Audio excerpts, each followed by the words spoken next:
संसद में विपक्ष ने इस बार मोदी सरकार को बुरी तरह से घेर लिया है। राज्यसभा के सभापति पर गंभीर आरोप लगाए हैं। साथ ही मोदी सरकार पर अदानी मामले से भागने का आरोप भी लगाया जा रहा है।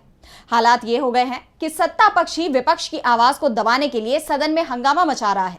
विपक्ष सदन चलाने की मांग कर रहा है। ऐसे में विपक्ष के निशाने पर राज्यसभा के सभापति जगदीप धनखड़ आ गए। तो क्या है पूरा मामला और क्यों धनखड़ के खिलाफ हुआ विपक्ष, देखिए इस रिपोर्ट में। देश के इतिहास में पहली बार राज्यसभा के सभापति के खिलाफ अविश्वास प्रस्ताव का नोटिस दिया गया है। विपक्ष अविश्वास प्रस्ताव पर चर्चा की मांग कर रहा है, लेकिन अभी तक विपक्ष के नोटिस को ही स्वीकार नहीं किया गया। उल्टा सदन में विपक्ष की आवाज को दबाने की कोशिश हो रही है, जिसके चलते सदन की कार्रवाई नहीं चल पाई। बाद में इंडिया गठबंधन ने प्रेस कॉन्फ्रेंस की। कांग्रेस अध्यक्ष मल्लिकार्जुन खड़गे ने कहा कि सभापति राज्यसभा में स्कूल के हेडमास्टर की तरह व्यवहार करते हैं। विपक्ष का सांसद 5 मिनट भाषण दे तो वे उस पर 10 मिनट तक टिप्पणी करते हैं।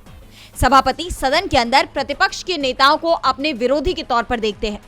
सीनियर जूनियर कोई भी हो, विपक्षी नेताओं पर आपत्तिजनक टिप्पणी कर अपमानित करते हैं। उनके व्यवहार के कारण हम अविश्वास प्रस्ताव लाने के लिए मजबूर हुए हैं। खड़गे ने कहा कि आमतौर पर तो विपक्ष चेयर से प्रोटेक्शन मांगता है, लेकिन धनखड़ कभी सरकार की शान में कसीदे पढ़ने लगते हैं, कभी खुद को राष्ट्रीय स्वयंसेवक संघ का एकलव्य बताते हैं। ऐसे में विपक्ष की कौन सुनेगा।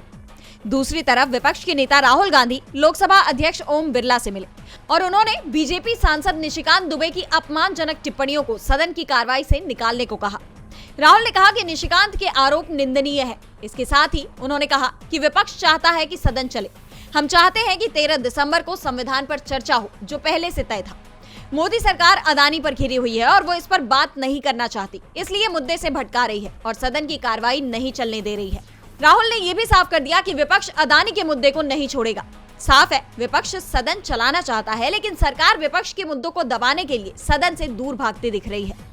सभापति के खिलाफ लाए गए अविश्वास प्रस्ताव को भी लटकाने की कोशिश हो रही है, लेकिन इंडिया गठबंधन ने साफ कर दिया है कि अगर इस सत्र में उनके प्रस्ताव को स्वीकार नहीं किया गया तो विपक्ष अविश्वास प्रस्ताव को संसद के बजट सत्र में लेकर आएगा।